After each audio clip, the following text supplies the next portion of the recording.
మొన్న పెట్టిన కేసు జైల్లో జరిగిన విషయాలన్నీ కూడా అంటే నన్ను ఇబ్బంది పెట్టిన ప్రతి ఒక్క అధికారి, అన్యాయంగా కేసులు కట్టి నన్ను జైలుకు పంపించిన ప్రతి ఒక్క అధికారి మీద నేను కంప్లైంట్ ఇవ్వడం జరిగింది. దాని మీద కూడా ప్రభుత్వం మంచి యాక్షన్ తీసుకుంటుంది. ఇలా వైసీపీ ప్రభుత్వంలో ప్రతి ఒక్కరూ గవర్నమెంట్ సంబంధించి డిపార్ట్మెంట్ వారు ప్రతి ఒక్కరు కూడా ఇబ్బందులు పెట్టిన కారణం చాలా ఉంది. అందువల్ల ఈ రోజున నేను కంప్లైంట్ ఇచ్చిన నన్ను ఇబ్బంది పెట్టిన వాళ్ళ మీద, ముఖ్యంగా జైల్లో జరిగిన దాని మీద సీరియస్గా దాని మీద చంద్రబాబు నాయుడు గారు కావచ్చు, పవన్ కళ్యాణ్ గారు కావచ్చు, లోకేష్ గారు కావచ్చు, ప్రధానమంత్రి మోదీ గారు కావచ్చు, అమిత్ షా గారు కావచ్చు, దీన్ని క్షుణ్ణంగా పరిశీలించి తగిన న్యాయం చేయాలని కోరుతా ఉన్నాను. అయితే రేపు మళ్ళీ రమ్మన్నారా మిమ్మల్ని దశగిరి? లేదు రమ్మని లేదు, డౌట్ ఉంటే పిలుస్తారు మళ్ళీ. అంటే ఇప్పుడు ఎవరెవరు పేర్లు చెప్పారు, ఏమన్నా చెప్పగలుగుతారా? అవన్నీ బయట చెప్పండి. అవి ఎట్లా అంటే విచారణ కదా, అంటే గోప్యంగా పెంచాలి. మరి కొంతమంది ఉండే అవకాశం ఏమన్నా ఉందా? చెప్పలేము, అది గోప్యంగా పెట్టాలి కదా అందుకు. ఓకేనా?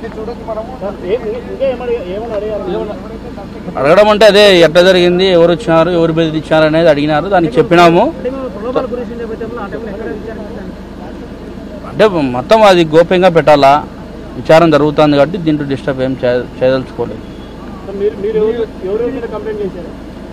అదే ఫస్ట్ ముద్దాయి వచ్చేసి చైతన్య రెడ్డి, రెండో ముద్దాయి వచ్చేసి ప్రకాష్, మూడో ముద్దాయి వచ్చేసి డిఎస్పీ నాగరాజు, ఆయన నాలుగో ముద్దాయి వచ్చేసి సిఐ ఈశ్వరయ్య. ఈరోజు నన్ను ఒకరినే చేసినారు అనుకుంటున్నాను. అది చెప్పకూడదు అన్న, విచారణ కదా, గోప్యంగా పెట్టాలా, వచ్చేప్పుడు బయటకు వస్తాయి అన్నీ. ఓకేనా?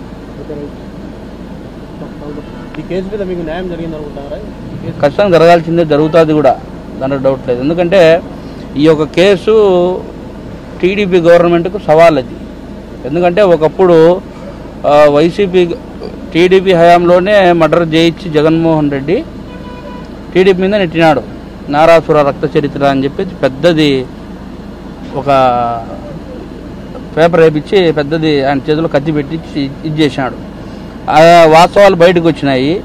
ఇంకా 5 ఏళ్ళు వైసీపీ గవర్నమెంట్ ఉన్నప్పుడు జగన్మోహన్ రెడ్డి అనేవాడు తప్పే చేయనప్పుడు 5 ఏళ్ళు గవర్నమెంట్ వైసీపీ ఉన్నప్పుడు ఎందుకు దానిని బయటికి తీసి వివేకానంద రెడ్డి కేసును విచారించలే, ఎందుకు మా చిన్నాయన కేసును విచారించాలని కోర్టుకు పోలే, ఇవన్నీ కూడా ఉన్నాయి.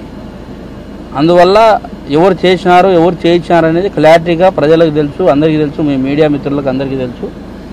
తొందరలో నిజాలు ఇంకా బయటకు వస్తాయి, వెయిట్ అండ్ సీ అంతే.